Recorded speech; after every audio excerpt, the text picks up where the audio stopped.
And hello and good morning, Center for Spiritual Living Denver. It's great to be back with you. It's been, I think, a couple of months now since I've been visiting with you online and one of your services, but it's great to be back with you, and I hope you're having a wonderful day. Today, my message is going to be a little bit different. We're going to flow with it and get you involved with it to a degree. What I'd like to start with this morning is a visualization, one that I want you to visualize along with me as I describe it. And as I do so, I'm going to invite you, if you're in a place where you can close your eyes, to do so. So if you're watching live or if you're watching the recording and you're not doing something dangerous, then like driving a car or operating heavy machinery, I would invite you to close your eyes. But I also want to say that as we go through this, there is no right or wrong. I know that oftentimes when I've been asked to do visualizations, I get into a little bit of a judgment about it, and can I really visualize what the person's describing? I want you to know that whatever comes up for you is perfect. I want you to know that the process that we lead through, if you close your eyes and open your eyes and close them back again as you move through it, however you handle and do this particular visualization, it's divinely guided and it's perfect for you in this moment. But I would invite you in this moment, however, to close your eyes, just as I'm going to do so. And as we close our eyes and move into this awareness, and you're listening to my words, the first thing that I want you to notice is that there is some aspect within you that is probably saying, ooh, I like visualizations. Or, oh, why are we doing a visualization? I don't do well at visualizations. Or, how long is this going to last? Or maybe you're thinking about what you're going to do for the rest of the day. Or maybe you're somewhere else in your mind.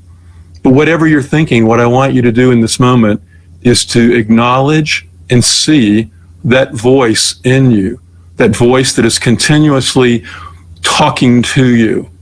For we all have this essence, this monkey mind verbal description that accompanies us through our life. And I want you to notice that voice within you now, the voice in you that is contemplating my words, thinking about it. And I want you to see and hear and recognize that you have this voice and it's there with you every day. And as you think back through your life, that voice has always been with you, guiding you, telling stories about your life, observing what's going on around you, and then describing for you its meaning for you. And this person, this essence, this voice, for the next few moments, I'm going to call this voice the storyteller. And we each have this storyteller in us who is absorbing our events in the world and telling us stories about what they mean. They're looking forward into that vision of the future and telling us stories about where our life is going. And they're also guiding us to how we see our life. And I know that each and every one of us has this storyteller within us. And so in this moment, I want you to notice that storyteller in you. But as you do so, I ask you this question, is that you? Is that all that is you? And immediately you know the answer is no, because there is some part of you that is observing the storyteller. There is some part of you that is grander and above that storyteller. And in this moment, I want you to acknowledge that there is a witness within you that is watching and listening to the storyteller in you. Both of them are in your consciousness. Both of them have aspects of consciousness that are being expressed through you. And so now you have this witness that sits above and watches and listens to the storyteller. And I'm going to visualize that witness as a shard of light, a pinpoint of light. However you see that witness is fine. However you see your storyteller is fine. And now I ask, is that all of you? Are you that storyteller, the voice in your head, and the witness, or is there more to you? And immediately you think, well, what about this body? I'm walking around and having this very existence in this physical form, and I'm aware that I'm sitting in this chair and that I have this body, these legs, this torso, these arms, this head. So am I not also this physical form? So are you the physical form, the body, the storyteller, the witness that's seeing it all? Is that you? But as we stay with this visualization, I want you to then say, well, no, there's more to me than that. There is this aspect in me that has emotions. There's this emotional body that's associated with my physical body, that intercedes and interacts between my body and my storyteller, that I continuously have the feelings of love, joy, pain, sorrow, happiness, sadness, that there is this emotional aspect to me that is also a part of me. And so now as we're sitting back and observing ourselves, and however these ideas resonate with you and whatever you are visualizing in this moment, just know it is perfect. Recognize and see that you have this body, a physical body, that you have this emotional body, that you have this mental body storyteller ego that's continuously telling you the stories and demanding your attention. And you have this witness that's watching them all. And so now I ask, is that all there is? Is that all that you are? And you might say, well, that's a snapshot of me in this moment, but I'm more than that because I'm moving through moment by moment. I'm moving through the droplets of time and the droplets of experience. And as I move through these droplets, I can look back and see that there is this dance of time that has occurred prior to me that is also part of me as well, that I have this storehouse of memories within me that my storyteller tells to me. That so when somebody says, well, where did you grow up and what did you do and who are you? That I draw upon these memories of all these stories of this timeline of my past. Isn't that a part of me as well? The stories and the memories that I have of who I was prior to this droplet of time. And I also recognize that this body has changed, that it has grown and aged and gained weight and lost weight and had harm to it and had healing to it. That this physical form has never remained constant. And in this moment, I can truly recognize that the blood is pumping, that the heart is beating, that the lungs are moving air in and out of me, that there is a continuous flow and interaction of my physical body with the world around me. So there is this continuous flow and change that is occurring in my physical form and in my state of emotions and in the story that I tell. And behind all of this is that never-changing, ever-eternal witness, the witness that is seeing and knowing all of this and recognizing it. Can you see this? Can you feel it? What I'd like to invite you to do is, as you stay with this visualization, is to take that witness consciousness that's in you in this moment and rise above your physical form for just a moment and look down upon it. Look down and see your physical form, your emotional body, your storyteller mental body. See the witness in you as that shard of light, that pinpoint of light. And recognize that as you look down upon yourself, you see this flow of time flowing past you, much like you're in the stream of a river. That there is this river flowing and the time is changing and you are changing. You are evolving and growing and the stories that you tell yourself are continuously changing. That there is this changing aspect to your body, your emotions, your stories, but an unchanging aspect to that witness consciousness that's observing and seeing and knowing it all. Now, even though I'm using the word witness consciousness, I want to stress that your witness and your consciousness that sees and looks down upon all of this is not divorced from your form. It is interconnected with it. And it allows itself to observe and to gain wisdom. And that wisdom is then interjected back into your consciousness, back into your story. That your story changes based on your ability to tap into that witness aspect of yourself and see things from a grander and greater perspective. And in so doing, insert wisdom back into your story. Insert direction into your consciousness. Assist you with course corrections on where you may be going and what you need to do in this form and in this lifetime. Now, as we stay with this visualization for just another couple of moments, what I want you to do is to take that witness consciousness that's hovering above you in form and move up just a little bit higher. And I want you to see that around you are your friends, your family, your coworkers, your loved ones. And as you look upon them, recognize that they too have this physical form, the emotional body, the storyteller, and the pin of light within them, that shard of light that shines within them is their individual witness. And that they're all immersed in this flow of time and change in the divine dance of story of our human lifetime. And you see that we are swirling and interacting with one another, sharing our stories and bumping into one another, changing each other through the flow of lifetime. And as we move upward even further, as we look out upon the vastness of this planet, we can look out and see the millions and billions of shards of light of the individuals of this planet who each in their own way are having that same experience of their body, their emotions, their story, and that witness consciousness within them. And all around this world is this vast, flowing, dynamic interplay between all these shards of light and these bodies and these forms and these stories. And now for a moment, let's take our consciousness back down into our individual self and see ourselves as moving through this individual aspect of this life as me, as who I define myself as.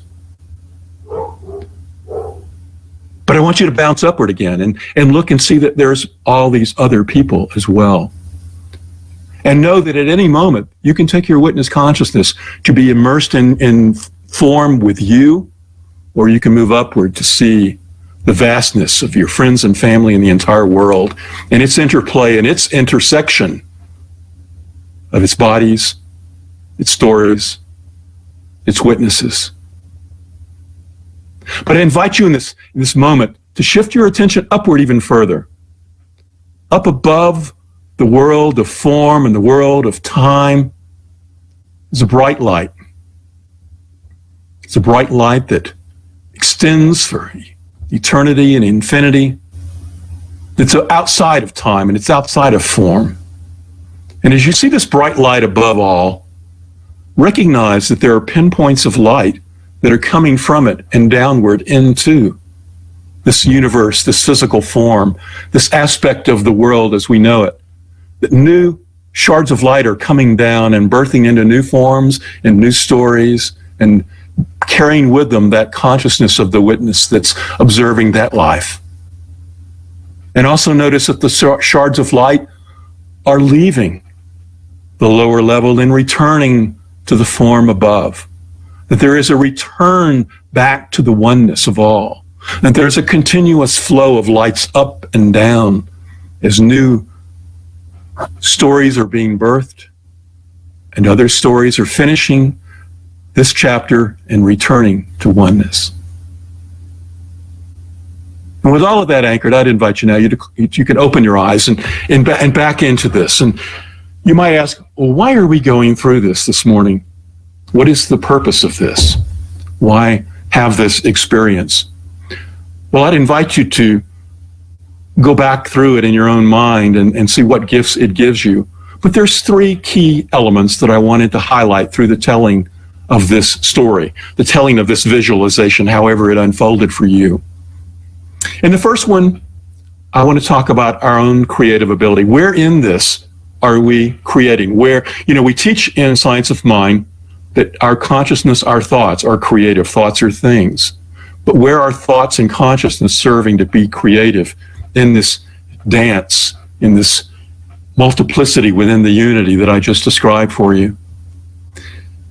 Well, we can say that on our individual levels, we recognize that somewhere within the stories that we're telling, our storytellers are telling stories that are embedded in our consciousness and our memories, and that those stories are creating aspects of our reality. We can also see that our physical forms, our bodies, has a level of consciousness within it. And its form is calling forth and creating. Messages come forth from that body that say, I'm hungry, I have need for water or drinking, or I have other physical urges within me that are calling forth to be expressed. So that body's consciousness is manifesting and creating as well.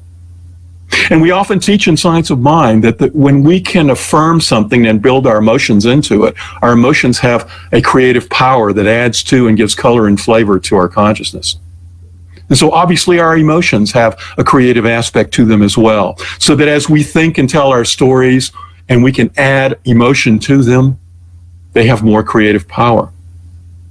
But what about that free will choice, the ability to insert a new story, the ability to shift the stories that perhaps we've been telling ourselves and to move to a higher and greater aspect of ourselves?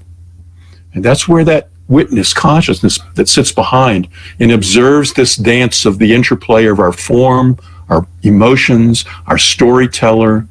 It's where we can look at that dance and say, oh, I have gained wisdom through my life and through watching and observing this. And here's something that you might want to consider. Here's a shift that you might want to look at in your life. Here's maybe a slight tweak to take you in a new direction. That the wisdom of that witness is constantly being brought forth. And so what I'm inviting you this day is to recognize that witness within you that is continuously observing all of this going on.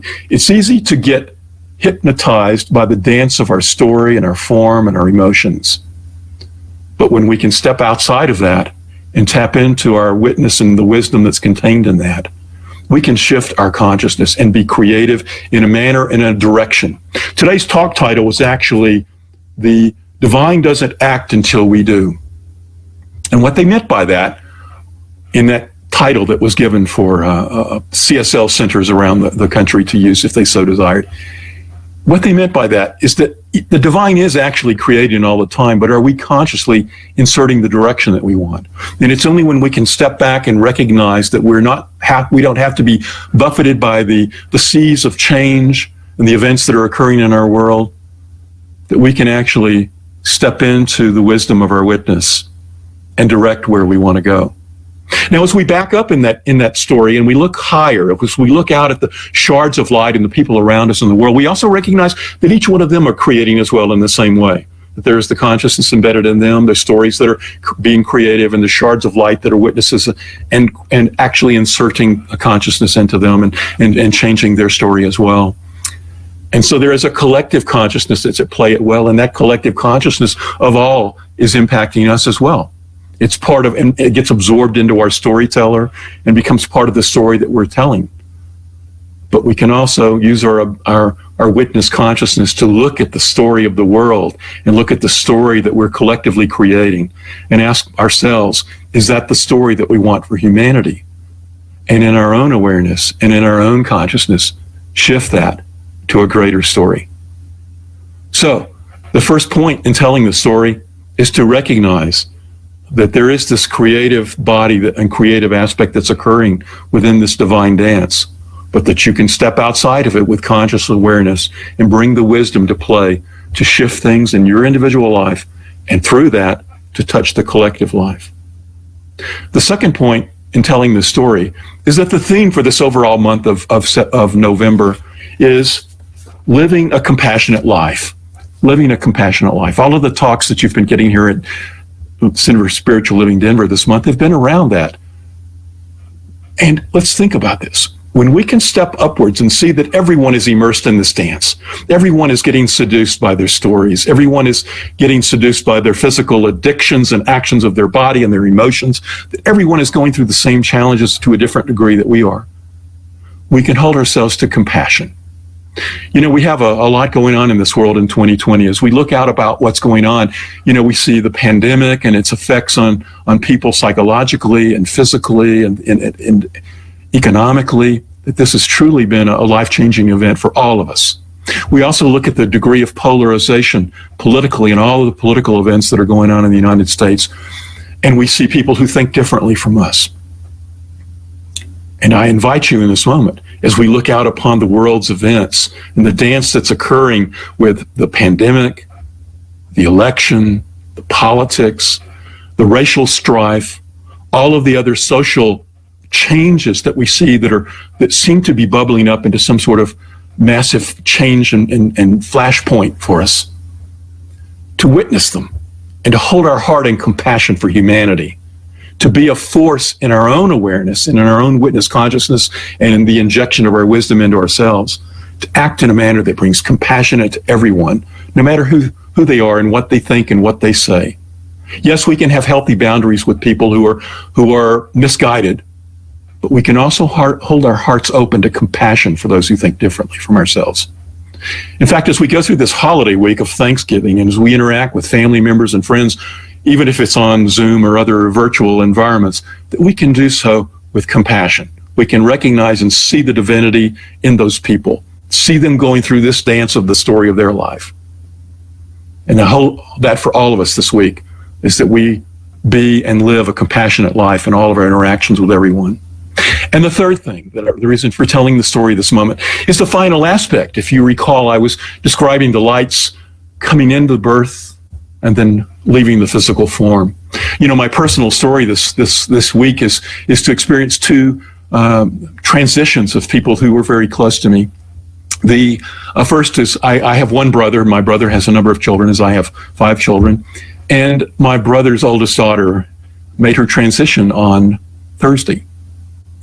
And it was, it was sad. It was something that had been coming. And my brother and I have been communicating about her leaving her physical form in her early 50s and moving on. And so the very nature that we've been moving through this experience and the grief that occurs with that particular death. But on the heels of that, on the following day, my father passed away. Now, for those of you who know me, my father relocated from Alabama out to live with my wife, Mary, and I about 2.5 years ago. And it's been a great and wonderful blessing for us to experience him in his later years. But I've also have been watching his deterioration of his physical form, the deterioration of his mental abilities, his inability to communicate, such that a week ago, Friday, we felt like we could no longer take care of his needs, and he was placed into a facility for him to continue where they could care for him at a deeper level. And shortly after that, he started deteriorating even further.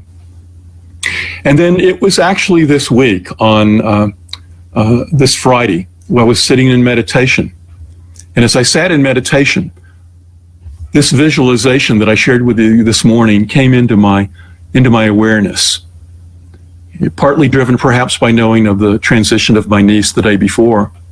But as I got out of meditation, and within 2 to 3 minutes of standing up and moving about my day, my telephone rang and I got the message from the hospice nurse that my father had passed during the night.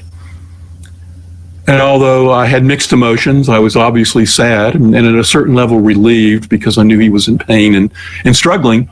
I couldn't help but wonder if that visualization, in the very sense that I was recognizing those shards of light returning back into oneness and the shards of light being birthed, wasn't a message somehow from both my niece and from my father, reminding me of this continuity of the dance of life, this continuity that we move into and we're given this gift of this experience in this physical form. Yes, it becomes something that we become immersed in and we become hypnotized by. But we also can step back out of it and gain wisdom from it. And aren't we here to not only experience life fully, the gifts that it gives us, the joy, the blessings, and all the things that physical form gives us, but aren't we also here to gain the wisdom of the gifts of the experience? To move through the times of challenge, be it the planetary challenges we may be experiencing or the personal challenges such as deaths and transitions in our life. To see that this immortal dance will continue and that to enjoy this time here, to be a gift to life, to recognize that we can choose our thoughts, our actions, and what we choose to create, and that we can also bring our compassion and our love to everyone at all times.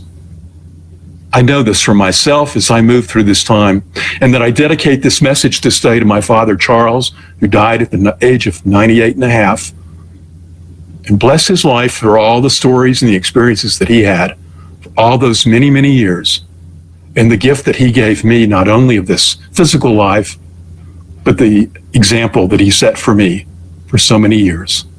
Thanks, Dad. Let's pray. As we move inward in this moment, I simply know and feel and sense that there really is only one life, that we can visualize these dances of separation. We recognize that there's a physical form, the emotions, the storyteller, the witness, but the essence of it is all driven by the oneness of that divine light that is embedded in each and every one of us. That God moves in and through all of us and gives every one of us our existence. I know that we are given the gift of this lifetime to dance, to grow, to learn, to experience the wonder and glory of this physical form and all that it offers us.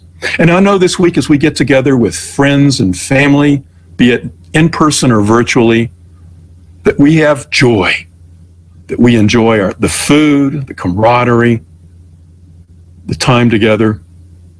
We look beyond our differences and we see our connectedness. We bring love to bear in all of our inner relationships with everyone this week. And as we extend that outwardly beyond our family, that we use this time of Thanksgiving to be a reminder to give thanks for life and for life's diversity of people and opinions and all that is going on, and to be anchored in the awareness that everything is working out. My father once told me many years ago that everything has a way of working out.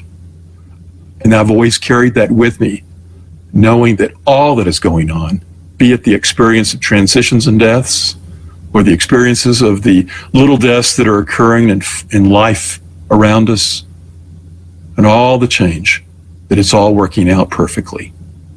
Spirit has orchestrated this divine life for us to live, enjoy, but to grow. And I know for each and every one of us that we both grow, evolve to the highest expression of who we can be, but continuously live in joy, harmony, and love. Thank you, thank you, thank you, God. And so it is. Thanks for watching. Hope you enjoyed it. There's a similar video right here next to my face if you want to click on it. Also, if you want to get notifications of future videos, be sure to hit that subscribe button on the bottom left-hand corner. If you'd like to contact me, email me at the address on the screen or drop me a comment in the comment field below on YouTube. Thanks.